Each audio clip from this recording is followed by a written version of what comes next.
स्कॉटलंडमध्ये एक अतिशय तुटपुंजी आर्थिक परिस्थिती असलेला एक शेतकरी होता. एके दिवशी नेहमीप्रमाणे त्याच्या शेतीच्या कामात व्यस्त होता तेव्हा त्याला एका लहान मुलाच्या किंकाळ्या ऐकू आल्या.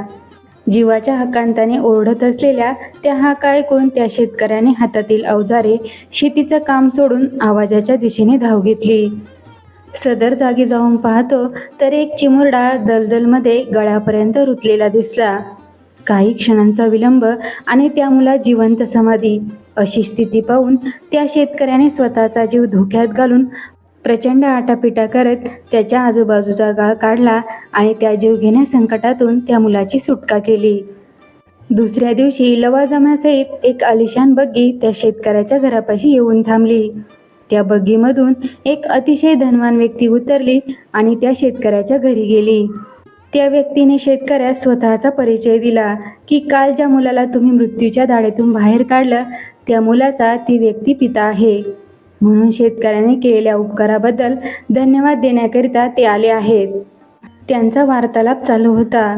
त्या धनाढ्य व्यक्तीला त्या दरम्यान जाणवलं की हा शेतकरी आर्थिकदृष्ट्या तितका सक्षम नाही, तथापि अतिशय स्वाभिमानी आहे. हा कोणत्याही प्रकारची आर्थिक मदत घेणार नाही.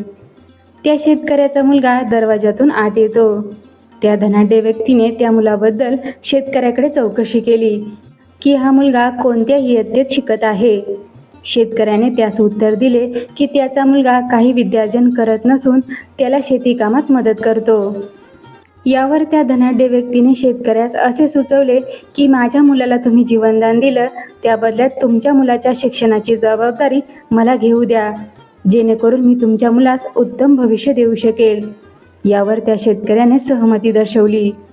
त्या शेतकऱ्याच्या मुलाला इंग्लंडच्या नामांकित शिक्षण संस्थेत प्रवेश दिला गेला आणि त्या मुलाचं शिक्षण सुरू झालं. काही दिवसातच कळालं की हा मुलगा सर्वसामान्य नसून विलक्षण बुद्धिमान आहे.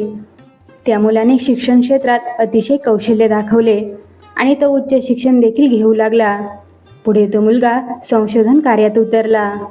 ही दोन्ही मुलं ऐन तारुण्यात असताना त्या धनाढ्य व्यक्तीचा मुलगा आजारी पडला. आजार वाढतच चालला होता. आर्थिकदृष्ट्या अतिशय बलवान असल्याने त्याच्या पित्याने उपलब्ध असणाऱ्या सर्व वैद्य औषधोपचार केले, पण तरीही आजार उतरत नव्हता. त्यावेळेला त्या आजारावर कोणतेही ठोस आणि खात्रीलायक औषध नव्हते.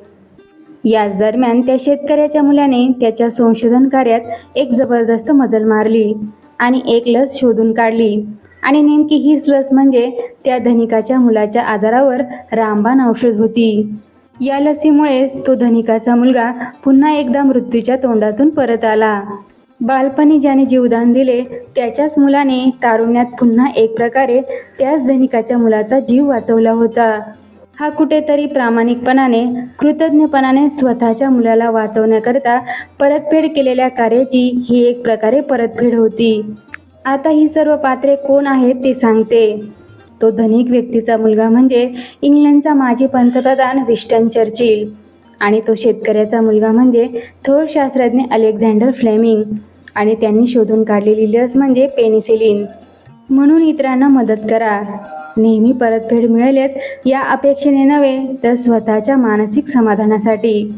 आपण या सृष्टीचा अंश आहोत आणि चांगल्या लोकांच्या त्यागातूनच काहीतरी नवीन निर्माण होत असते.